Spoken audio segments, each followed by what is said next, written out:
All right. We are live. Hope everyone's doing well this evening. And let's rock and roll. Okay. So we are now in our 13th class of the Sefer Yetzirah. And Baruch Hashem, we're going really deep inside of the text and the Mefarshim. And that's why it's taking so long, that we've had 13 classes and we're still in the first sentence of the Sefer Yetzirah. But Baruch Hashem, that's the idea. The idea is not to rush through the text, but to go deep and get inside of it and apply it to our own lives. So let's get cracking over here. So just to catch up where we're holding off, we're still in chapter 1, subsection 1. And we're still on pretty much the first pasuk. B'shloshim v'shtayim tivot pliot chochma hakek yud hey havaya tzvot Elohai Yisrael Elohim Chaim Melech Olam Kel Shadei Rachum v'chanun Ram v'Naser Shechein Ad V'Kadosh. Okay, so far we've covered up with 32 mystical paths of wisdom engraved Yud Hey, the God of Israel, the living God, King of the universe. And that's where we're holding right now at King of the universe. And in last week's class, we covered up these last 2 points where it says Elohim Chaim, living God, and Melech HaOlam, King of the universe. We spoke about how those are connected to the 6th and 7th Sefirah of Yisod and Malchus, the energy that is for others, giving your energy and sharing it with those outside of you, whether that's through speech, through actions, some type of expression, taking the energy out and spreading it out to the rest of the world. Now we're going to continue on with the next pasuk where it says Kel Shaddai. Kel Shaddai is one of the names of God. You know, God has many names, and this is one of the names he relates to the universe. How he relates to us. So now we're going to look inside and see exactly what the explanation in the Sefer Yetzirah says of that divine name Kel Shaddai. These two names are usually translated as Almighty God. The Sadi Agon, however, translate them as the Omnipotent Almighty. Here, the Sefer Yetzirah begins designating the Sefirot in an upward mode. In the Behir, which is another book of Kabbalah, the disciples thus ask, from above to below we know, but from below to above, we do not know. So let's continue inside, and then we can explain this a little bit. The designation of Kel Shaddai is also related to the procreative force represented by Yisod, foundation, and corresponding to the sexual organ in man, as we spoke about in the last class, as well as the sexual reproductive organ for woman. Yisod, the sphere of Yisod, is connected to the sexual reproductive organs of both men and women. The energy, if you will, that brings not only physical children into the world, but spiritual children, if you teach someone else Torah. And pretty much everything you do in the world is a form of sexual energy. I'm not going to get into this too much tonight because we spent all of last week speaking about this. But the energy of sexuality is not just to procreate with physical children, and not even with spiritual children. Basically, any time you are conducting yourself in the world, it is some type of sexual energy, some type of relationship, if you will, with those around you and the world at large. Meaning, how you react and how you share what part of you share to the rest of the world is in some form of what we would call a sexual or a union or a relationship. And so basically that's the idea. Yisod, it says, as the sexual energy of the male and female. This is also known as Shaddai, Kel Shaddai. And we spoke about last week, referring it to Elohim Chaim, a different name of God, connected to the same Sefirah. So now it says like this. We therefore have two designations for Yisod, foundation, living God, Elohim Chaim, as we spoke about last week, and Kel Shaddai, that we're learning about right now. Living God is the designation of the Sefirah from a God's eye view. Well, El Shaddai is the designation from a man's eye of view. Interesting. So it's perspective, right? In other words, from God's energy from above down, it's Yisod is referred to as Elohim Chaim. But from us, as looking at the energy from down to up, it's referred to as Kel Shaddai. And that's what the pasuk says. Now, God told Moshe, I appear to Abraham, Yitzchak, and Yaakov as Kel Shaddai, in that name that we're referring to now.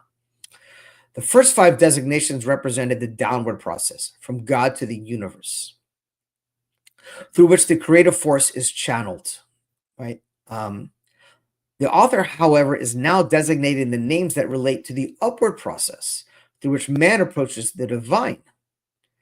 King of the universe, the lowest stage, applies to both directions.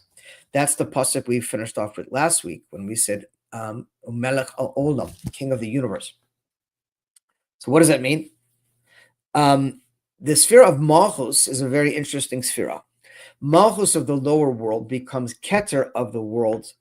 Malchus of the higher world becomes Keter of the world below it. So like here's the spherotic tree that we can relate to. So if this is the world of Etzilus, the higher world, then Malchus becomes the Keter of the world Bria beneath it. And the chain continues to go down all the way to the bottom. So the sphere of Malchus relates to what we call 2 types of energy, which is Memadi Kolamim and Soviv Kolamim. The energy that surrounds the universe, in other words, the energy that keeps everything moving and alive, and the energy that fills the universe, meaning the amount of energy that God proportions out to each one of us in every aspect of creation. We all get different elements of energy, right? That's why if you look at the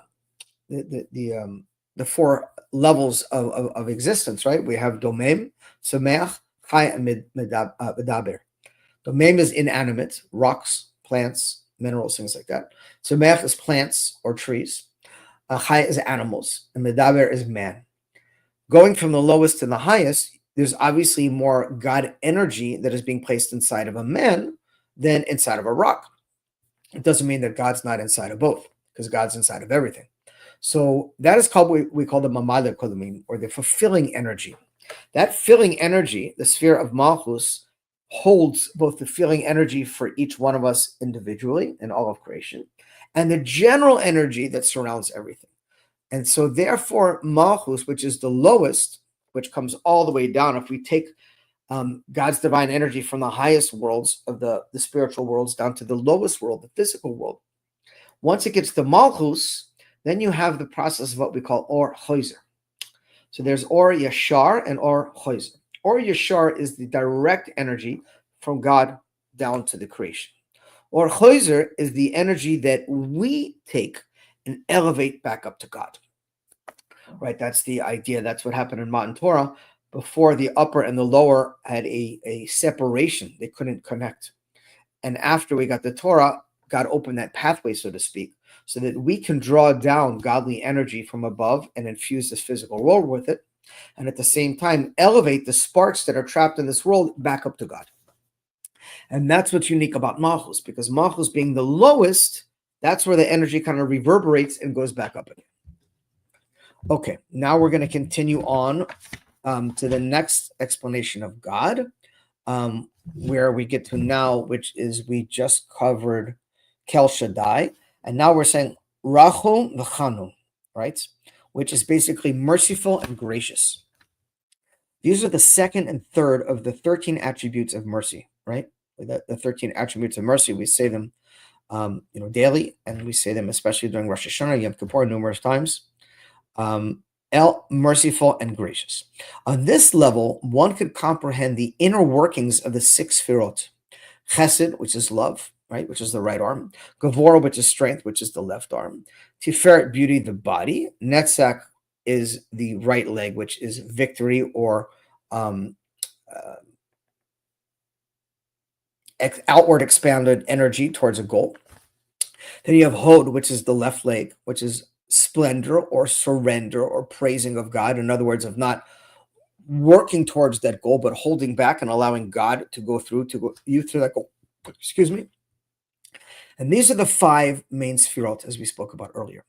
It is through these sfirot that God expresses his mercy to the world. This level was gained by Moshe when God told him, I will have mercy upon whom I will have mercy, and be gracious upon whom I will be gracious. So these 2 words that we're speaking about now, which is another names of God, right, which you said Rachum v'Chanun, merciful and gracious, are referring to the way that God projects his mercy, his rachamim, into the world. What is rachamim? What is mercy?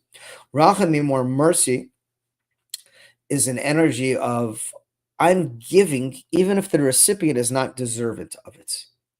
That being aware, chesed is just eyes looking the other way and just giving. Rachamim is you're aware that this person that you're expounding your kindness to or you're giving your goodness to may not be worthy of the goodness you're giving. That's the Gevurah side. The chesed is the giving side. The Gevurah side is restraint. And mercy or rachamim is basically, but you're still going to give it. You're still going to give it. You're not going to hold it back. Okay, now moving on past that, we go into the next description, Ram Venisa, which is high and exalted. These are all different names or descriptions of God, if you will. Just for the record, God himself is beyond description. The second you try to explain or describe God, you have now limited him to an explanation. He's higher than any names. He's higher than any explanations. Look at each name as almost like a set of clothing that God enters into to express himself, right? So make believe that God is a clear energy or clear light. And he has a set of blue clothing, red clothing, green clothing, purple clothing, hundreds of colors of clothing. And when he goes into those clothes, he manifests his energy in a particular way based on that garment to the world. But it's not who he is. So all these names and explanations of God are different ways that he manifests himself into the world for us to be able to relate to him in whatever way based on whatever name. So now we're going through different attributes, if you will, or ways of explaining God. And now, as we said, we already said Rachum v'Chanun. We're now on Ram Venisa, which is high and exalted. Okay. The next designations are all taken from the verse. For thus says God, high and exalted, dwelling in eternity, and whose name is holy. I dwell lofty and holy. All of this is coming now. So we're going to tackle a chunk of this in one shot. And that is over here, reading inside the Sefer Yetzirah. Ram Venisa, which is basically high and exalted. Shochen Ad, dwelling forever. V'kadosh, in holiness. Shmo Meroim v'kadosh, whose name is holy. So now we're going to explain that whole entire string of descriptions. And it's taken from the prophet Yeshayahu 57:15, where it says, thus says Hashem, high and exalted, dwelling in eternity, and whose name is holy. I dwell lofty and holy. High and exalted refers to the level of understanding, Bina. Bina is chetzonius mochin and panemius lev. In other words, the sphere of Bina is the outer dimension of thought, which is known as verbal thought, versus Chokmah, which is nonverbal thought. Chokmah is just pure energized energy that comes into your thought for potential. Bina is verbalized thought, in other words, of comprehending or understanding that energy and figuring out what you want to do with it. We spoke a lot about that in previous classes. So the lower 7 sefirot correspond to the 7 days of creation, right? Chesed, Gevurah, Tiferet, Netzach, Hod, Yisod, Malchus, and Malchus are 7 emotional attributes corresponding to each one of the days of the week, 7 days of the week. But Bina, understanding, is above these sefirot, and hence it is the level preceding action and creation. This is the level where God is seen as being utterly transcendental, separated from all worldly and high above everything mundane. This is the sphere of Binah over here. So here's Keter, that's the energy where the pipe comes through, and then it goes to Chokhmah, and here is Binah. And then below Binah, of course, we have Chesed through Malchus, which is the 7 emotional attributes. So it says like this. So Binah precedes action and creation. That's why Binah is likened to the mother, because she's considered the womb of the earth. Whatever seed of Chokhmah is planted inside of Binah, Binah then presents offspring, the emotional attributes. The mind gives birth to the emotions. Unfortunately, we live in a world where things are reversed, especially you see here in America. The way it's supposed to work is your mochin, or your brain, is supposed to guide your hearts on what to get excited about. Yes, get excited. Yes, have energy, have passion, have excitement and joy, but for the right things. What happens is when the role gets reversed, you have the heart controlling the mind.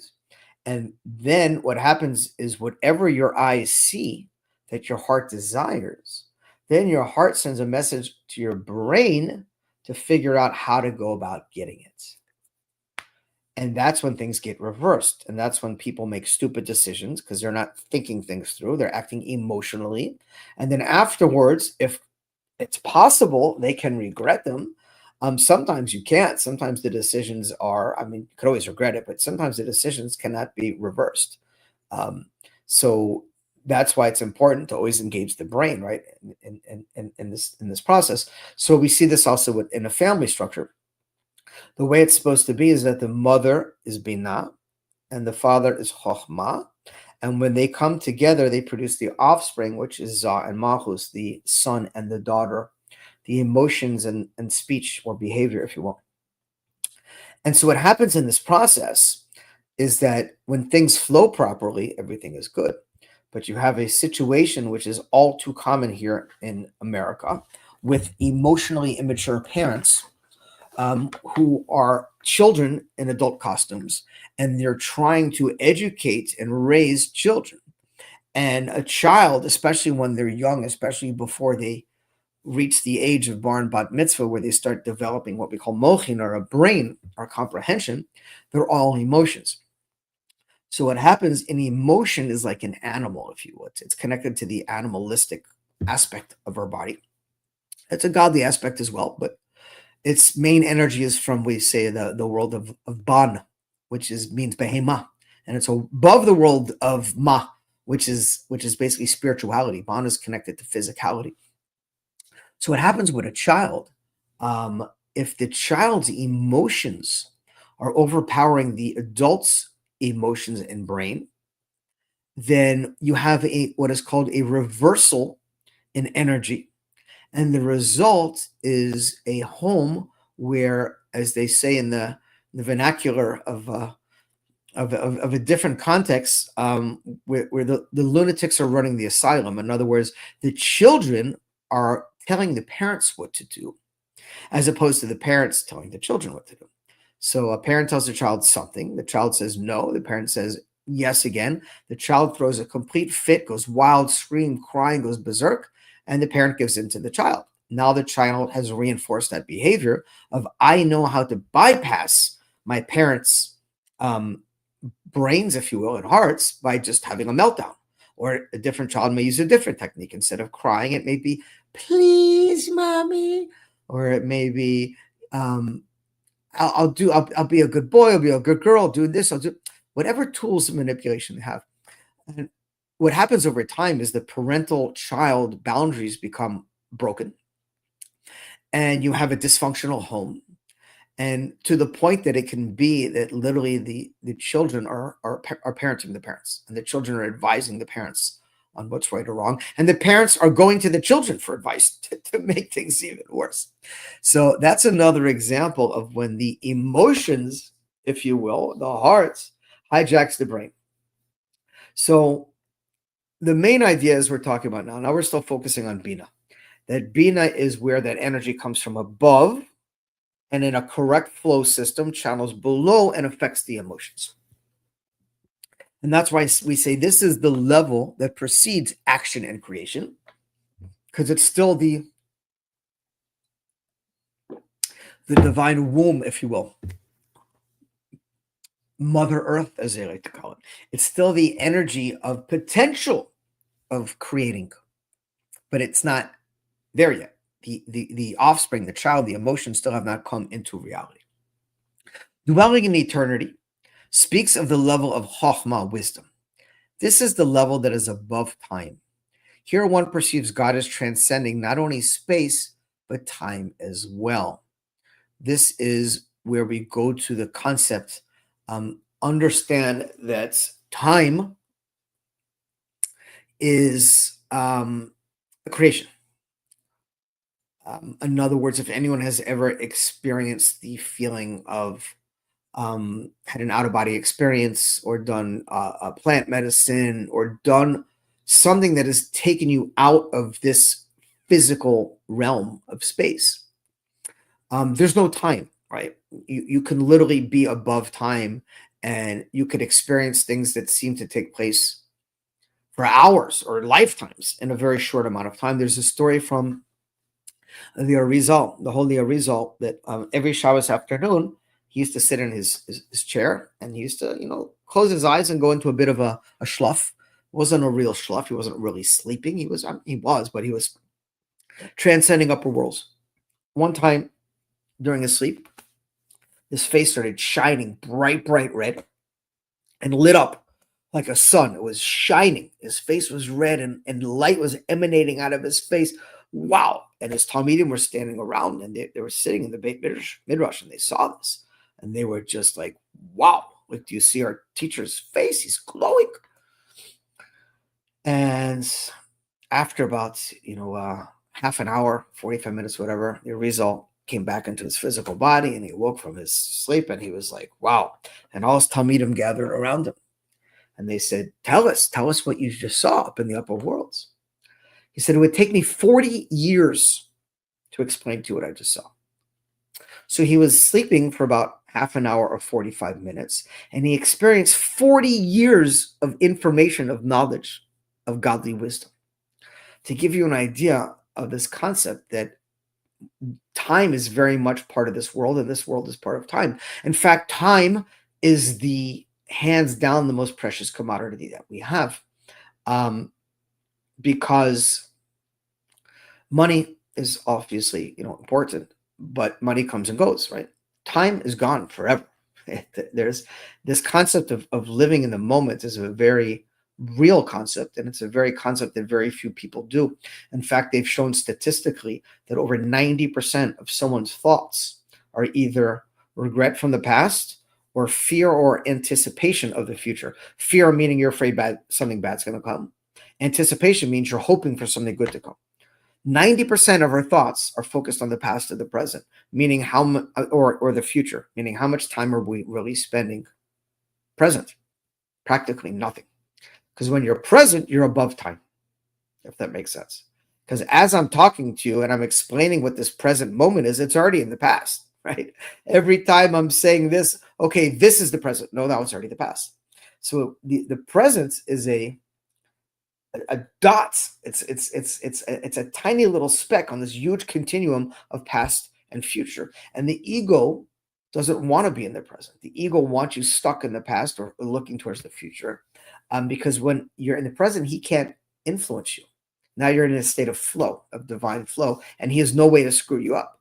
So a lot of the times, the way he hijacks your thoughts or your energy are by pushing you into the future or past, which is Chokhmah and Bina. Chokhmah being the past consciousness, Bina being the future consciousness. But Da'at, knowledge, is present. This is how you get to know God. This is how you get to know the world, upper Da'at and lower Da'at, Da'at Elyon and Da'at Tachtoin, by being present. And that's the idea that when one is, and again, the Sefer Yetzirah is not only the deepest and most mystical of all Kabbalistic teachings, it is and was used from previous Mekublin, doesn't really exist in our days, to actually as a tool to traverse the divine tree, the tree of life, as it extends to the upper worlds, and they would actually detach their souls from their bodies and have soul journeys and go up and come back down like a tree, climbing a tree. So when one leaves beyond the physical realm, you experience divine consciousness, if you will, which is completely above space and time. And that's what it's talking about of dwelling in eternity. It's referring to love of Chachma, godly wisdom that is above time. Now let's continue on. His name is holy. This is the next, because now we're going up, by the way.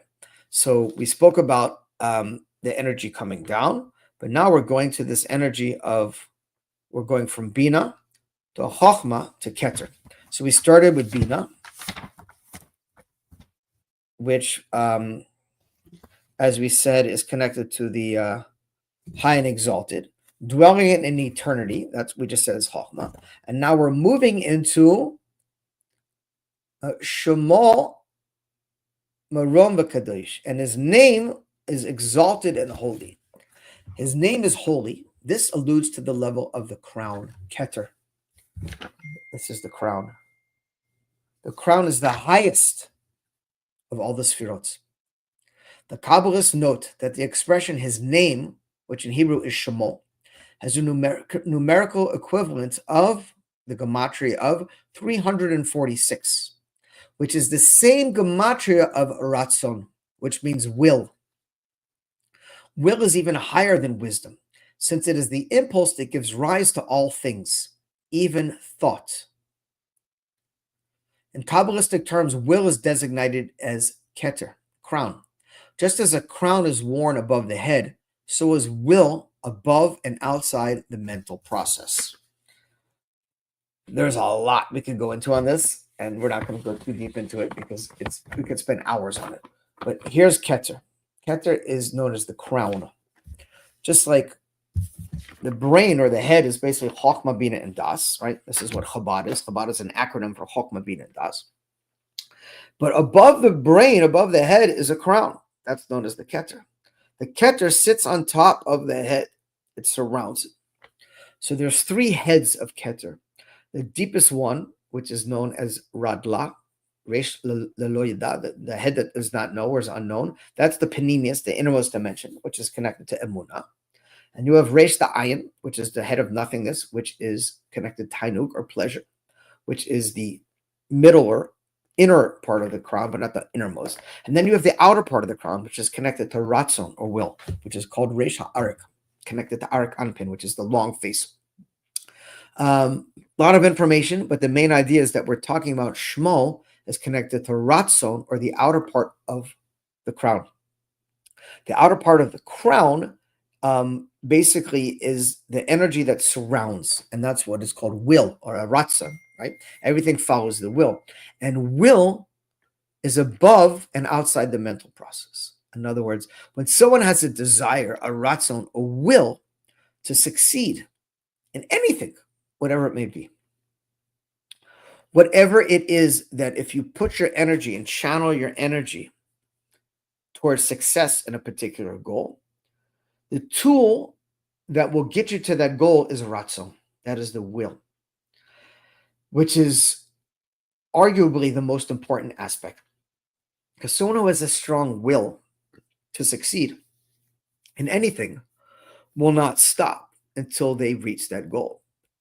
So someone who may be highly intellectual or highly emotional or excited, but if their will isn't strong, the will, or the Ratzon, as we said, is the energy that drives and encompasses all your other energies, all your Panemius energies, all the other internal energies, which are basically flowing in your brain and your emotions and your body.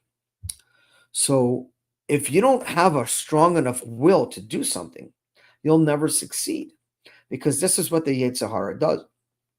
You decide you're going to go on a diet, right? Or you're going to get a new job, or you're going to get out of a bad relationship, or you're going to run a marathon, whatever the case may be. And then you start going towards the goal. In the beginning, you got some momentum, you're excited, you feel good, and then all of a sudden, boom, a wall comes up, whatever that wall may be. And maybe you could muster the fortitude to go over it or under it or around it, whatever the case. Some people, they give up right then. But if you can get past it, those walls keep getting bigger and stronger. In other words, the closer you get to the goal, the last drops are more and more challenging because you're getting closer to it, if you will. And therefore, the ratzon is the energy, the drive that keeps you going. That is the same gematria of Shemo, which is 346, which means God's name. He's going to talk a little bit about this now. I don't know how deep he's going to go into it, but just briefly, this is why God's will always manifest, right? We know how this ends, the creation we're in right now.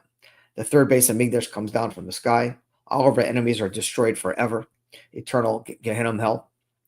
And the Jewish people and the righteous Goyim live forever in Gula Shlema. That's how it ends.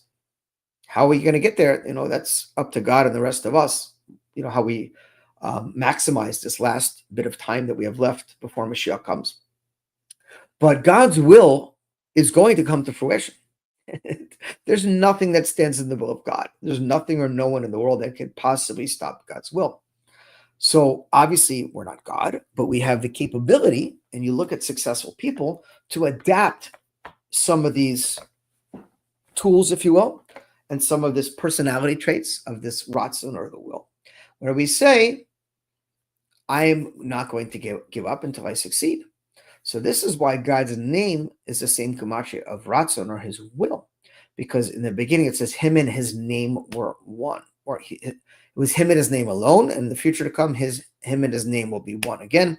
His name refers to the energy that he sent into this world that allowed to get divided into different aspects of it, but his name is connected to his will, and that's basically where it comes from, where God says, okay, I have a will that I'm going to bring this world into existence. I'm going to take my chosen group of people, the Jewish people, I'm going to put them into a world that's going to be challenging and difficult, but one day I will come and redeem them and return the world to its state of perfection. That's bli safek, without a doubt, happening as we speak.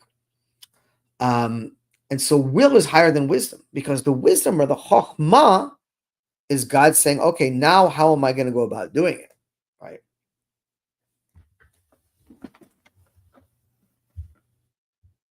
Sorry, there's an ambulance going by. Just seeing what's going on.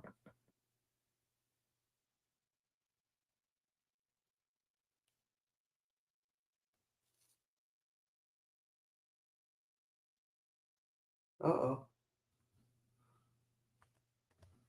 What's going on? Looks like it's going towards the neighbor. So the same idea with us. When you have a will to succeed in something, it's above your brain. In other words, you say, you know what? I really want to. People are confused.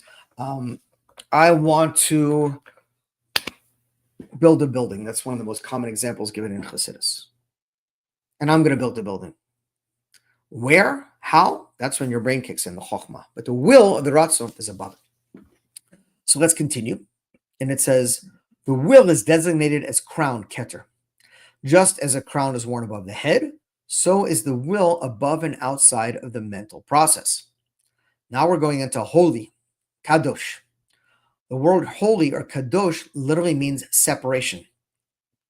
And its general sense implies separation from the mundane. Thus, the expression, his name is holy, indicates that the crown is a level that is separated and removed from every imaginable concept. Since it is above the mental process, it cannot be grasped by them, right? That's why it says, if you would understand God, you'd be God. We're trying to use a limited mind to understand an infinite God. It's impossible. It's impossible. It's like measuring infinity with a calculator. You can't do it.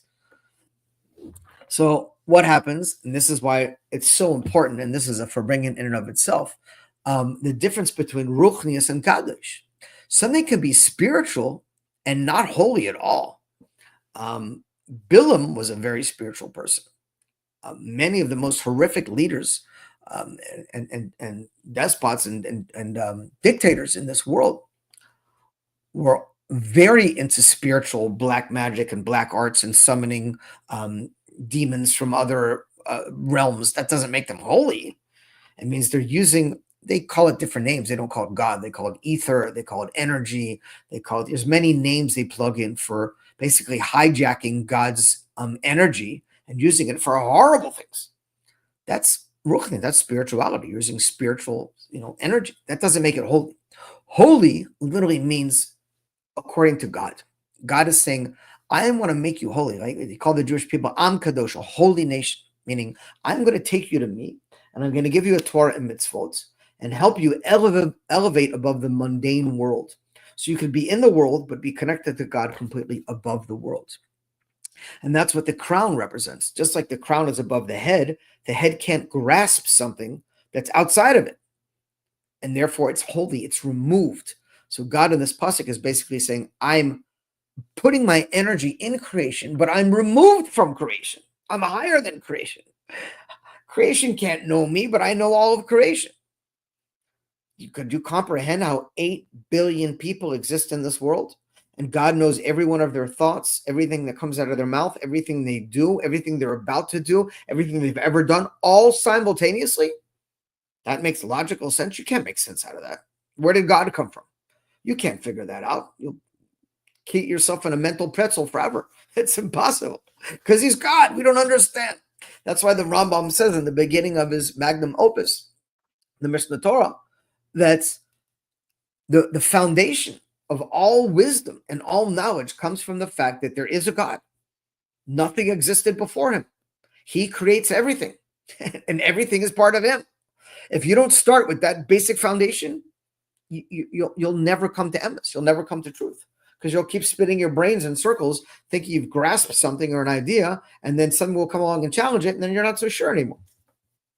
Anyhow, so this is kadosh, means something removed from the mundane, from the worldly, from the earthly. Now, the last expression in this pasuk, lofty and holy, is not found in many versions of the Sefer Yetzirah. It possibly relates to the infinite being, Ein Sof, which is above all the Sefirot, even the Ratzon. This is one of the definitions of God, Ein Sof, literally meaning without end. So it could be, he's suggesting that those final words where we say in this pasuk, Maram v'kadosh, that he is exalted and lofty and holy, are referring to his being, his essence, which is above descriptions of even the Sefirot. The last 5 designations that we just mentioned thus refer to the rungs which man must climb to reach the infinite. They are the Sefirot in the upward mode.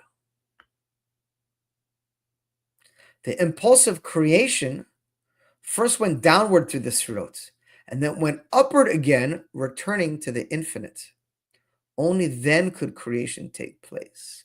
That's what we call the Or Chayzer, the returning energy. So it's interesting because we started off speaking about, we went down the Sefirot, right? Until we got to the sphere of Yesod, Malchus, if you will, and then Yesod. And then we started traveling back up. When we started going back up, we went through all the emotional attributes, then Bina, then Chochmah, and then Keter. And this is basically what we call Or Chayzer, that God channels the energy to us, and we, in return, elevate ourselves back up to God. And this is the energy that allows creation to take place, because the energy the way God set it up, returns above to God, so we can enter into a state of flow. Otherwise, the energy would just go out and have nowhere to come back. And this is where the Yidden take place. And this is the idea of Torah and mitzvot, that every time we daven, every time we give tzedakah, every time we learn Torah, we're taking this energy flow and we're elevating it back up and bringing it back down. And this goes on and on and on. With that, we're going to stop. Next class, we're going to get into which is a beautiful, beautiful explanation, which will end up the first subsection of chapter 1.1, where we're going to talk about the 3 books that God used to create the universe. Until then, God bless you. Shabbat Shalom. Mashiach.